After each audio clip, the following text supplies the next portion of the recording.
of e to the x and translating that and moving it around, taking a look what happens to it.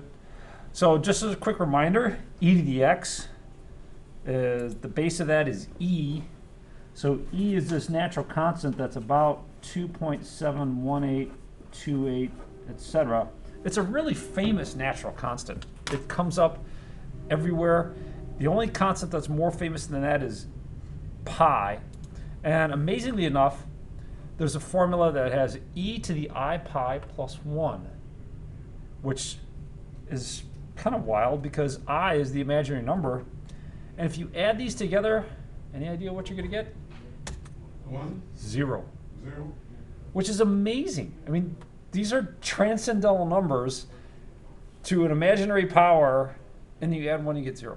Just amazing. So that's called Euler's identity, Euler's equation. I could talk about him at length, but let me get you done with this stuff here. E to the I pi plus 1. Beautiful equation. The 5 most important constants in math all in one tidy, neat little equation.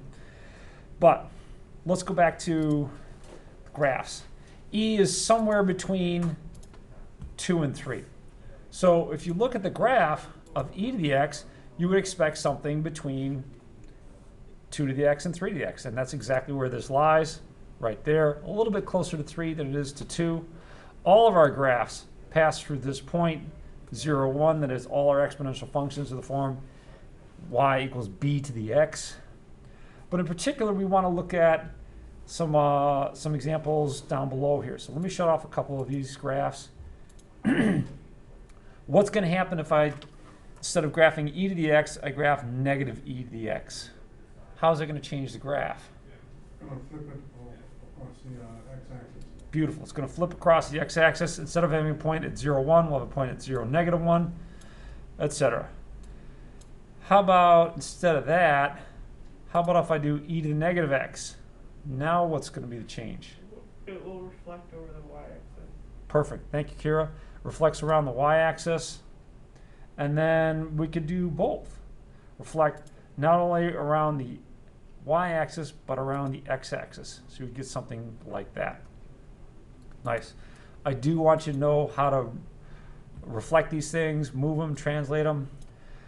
Let's take that graph and add 3 to it. Now adding 3 to it is going to do what? It's going to be a vertical shift, right? So it's going to be up here like this. And notice that both of these graphs kind of taper off a little bit. That is, they have an asymptote. They approach but never quite touch that line. And let's take a look at this graph and see if we can come up with the domain and the range, and then eventually the equation of the asymptote. So the domain of e to the x is just going to be everything. There's nothing that you can't put into this function. There's nothing that's going to create a problem like the 0 denominator or the log of a negative number or the square root of a negative number. So the domain is everything.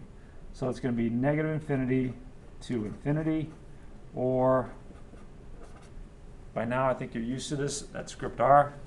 The range is going to take a little bit more thought. Let's look at the range. So let me shut this graph off. The range is the y values. And this is going to start down at negative infinity and go up to 3. But my question for you, negative infinity to 3, is that 3 going to get a bracket or a parenthesis? Should we include 3? Do you think the graph ever touches 3? Or does it just get close? The answer is it just gets close. So let me ask that again. Should I use a bracket or parenthesis if it doesn't actually touch 3? Parentheses. Parenthesis. Good. Now, the equation of the asymptote is simply y equals 3 is your asymptote.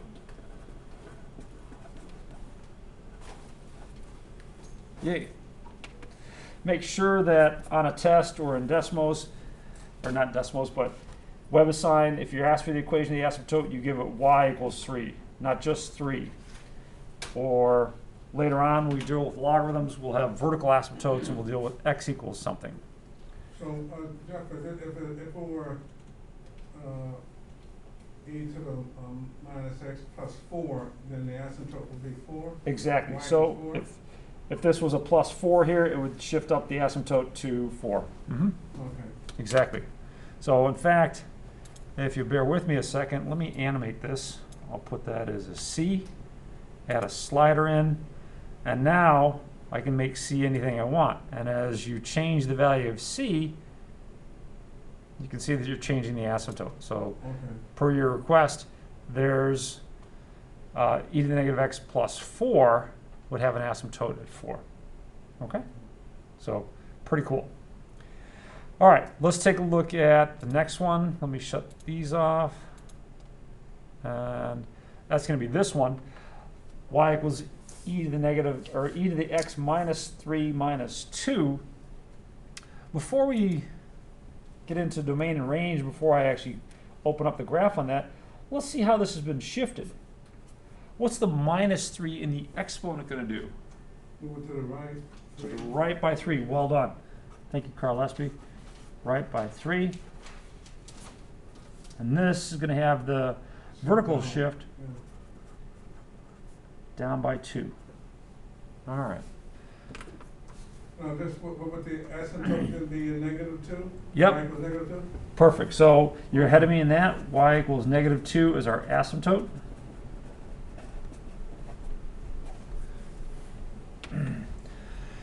And then state the domain and range. The domain, again, is going to be everything. Let's take a look at the graph. So there's everything. And it's been shifted down by 2. You can see our horizontal asymptote. The graph gets close to, but never quite touches -2. Now, as you're tracing it with decimals, eventually this will get so close that it's just going to round and say, all right, you know what, that's -2. Let's see, am I going to get there? Not quite with this view screen. There you go, -2. Now, one other question here. The graph of e to the x starts out with a point at 0, 1. Where's that point going to be shifted to in the new graph? Where would I find that point? Well, let's see. We shifted this down by 2 and to the right by 3. So down 2 would be here, and to the right by 3 should be here. So if you said the point 3, -1, you're correct. 3, -1, that's where that point got shifted to. Okay. You're saying, I understand that it's shifted down by 2. Correct. So, Shifted down by 2. So it starts out at 0, 1. Shifting it down by 2 would put it at 0, -1, correct? I'm just talking about this point. I'm not talking about the horizontal asymptote. So down by 2.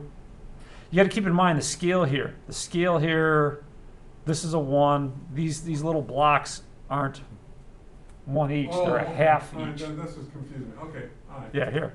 Let me maybe adjust that a little bit. X and Y at 1 and 1. There you go. So down 2 would put it right here. Okay, all right. And then, let's get rid of that. To the right by 3 puts it over here. Okay. All right, thank you.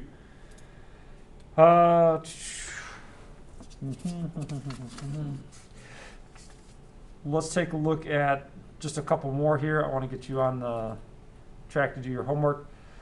So M of T is a measure of how much radioactive substance is left after so many days. We want to find the initial mass. So let's take that function and plug it into our calculators. So it's going to be 12. Let's see. Clear this out. 12e to the -0.013 times t. Now I'm going to use x instead of t.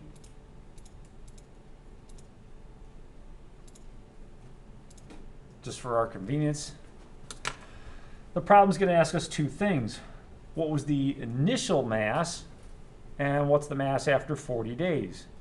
So I'm just going to plug this into a table. So second and then table.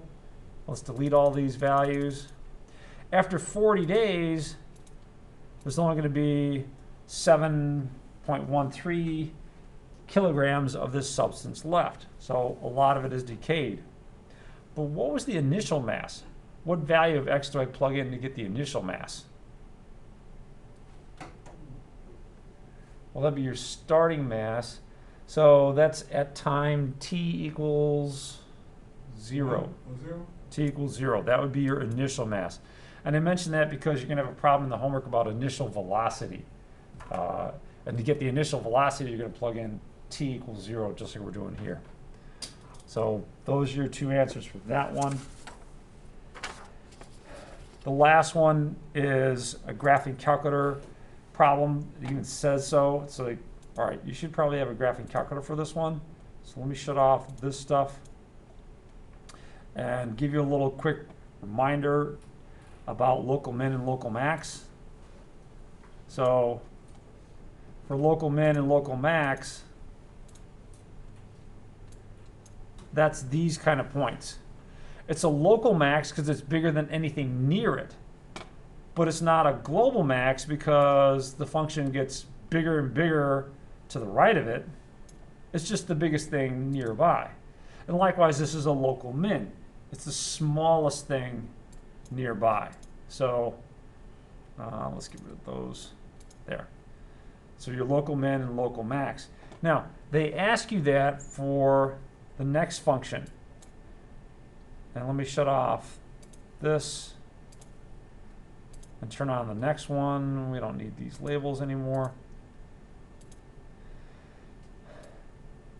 Does this one look like it has a local max? Not really. Not kind of in the shape of what we were just looking at, this stuff here. There's no local max, nothing that's bigger than anything near it. I don't regard this endpoint as being a local max, neither does the book. But it does have a local min. To find the local min, at least in decimals, all you have to do is click. It's right there. So, nice. So the answer for this last one is that it doesn't have a local max, so you'd enter D and E, but it does have a local min, and you're looking for the x coordinate. Make sure that you give it what it's looking for. The x coordinate is 0.368, or however many digits it wants you to round to. Nice, nice. All right, charge ahead.